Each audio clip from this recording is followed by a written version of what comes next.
What's up mga kalagaray? Welcome back to our channel. The trap is sprung.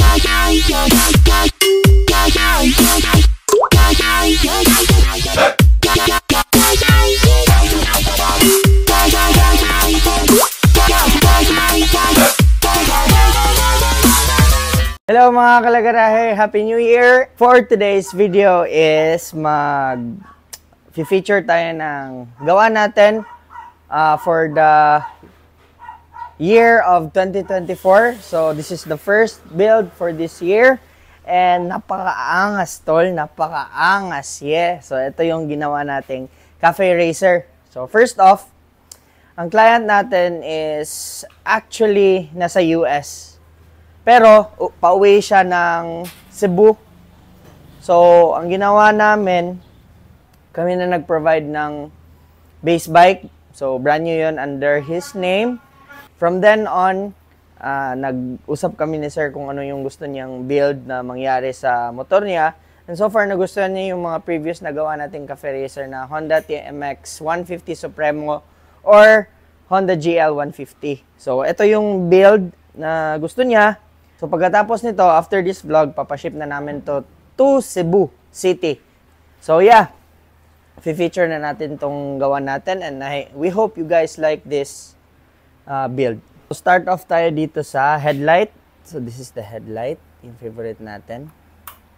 Ayan. And that's the low. And that is the park light as well. Kasi yung bagong switch ng TMX, diretso na pag on mo sa motor, diretso na park light. Tapos yan yung high.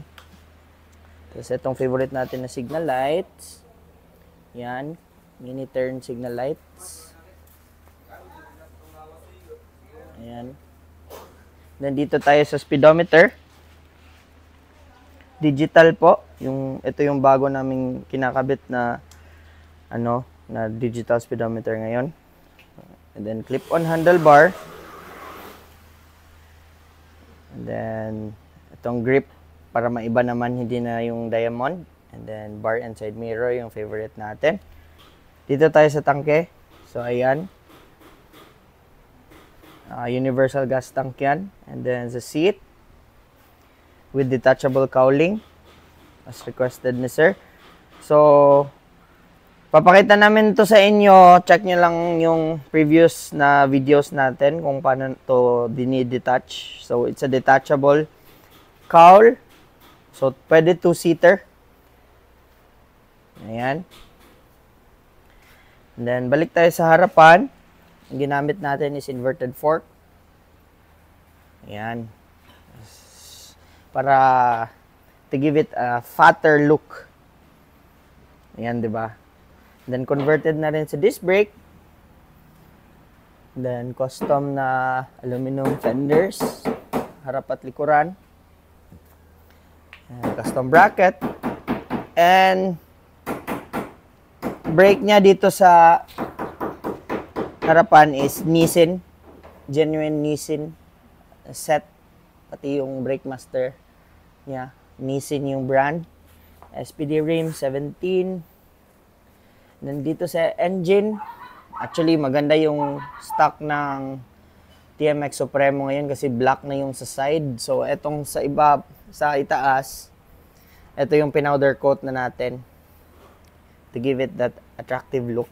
Kasi medyo di namin yung gusto yung stock na silver dito. So blinak out namin.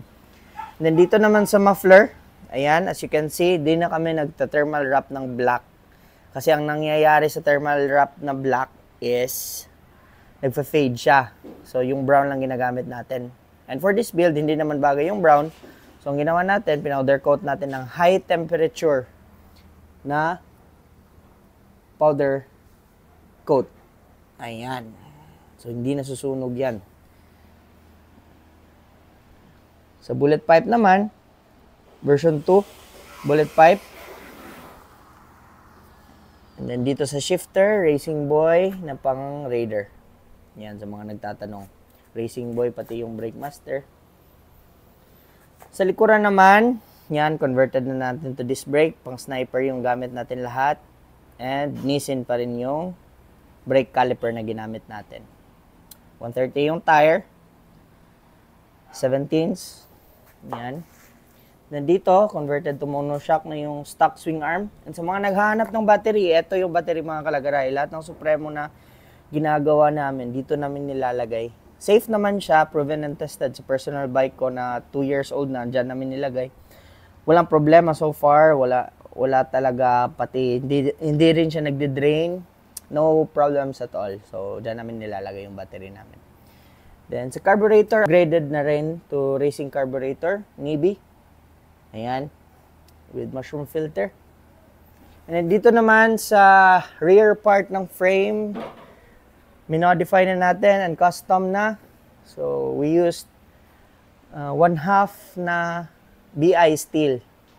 And then everything sa chassis is powder coated. So, powder coated lahat. So, as you can see, the details ng powder coat, sobrang makintab siya and very durable.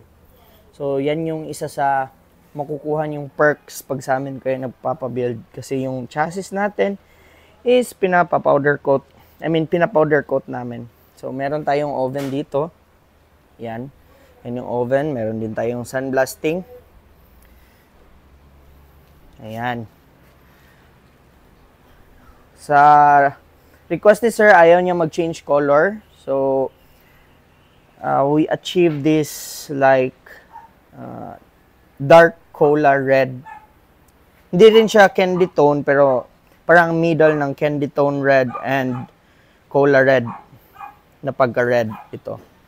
So, kung naaarawan siya, lalabas yung mga sparkles na orange. Ayan, so metallic siya. And so, premium yung kuha natin for sir.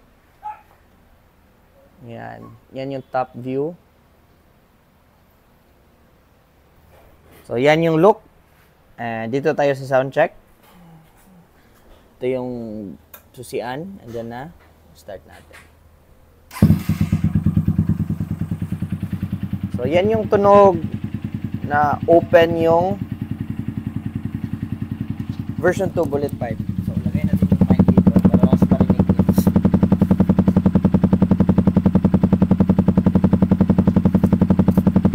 Ayun mga kalagarahe, we hope you like our Cafe Racer build na Honda TMX 150 Supremo.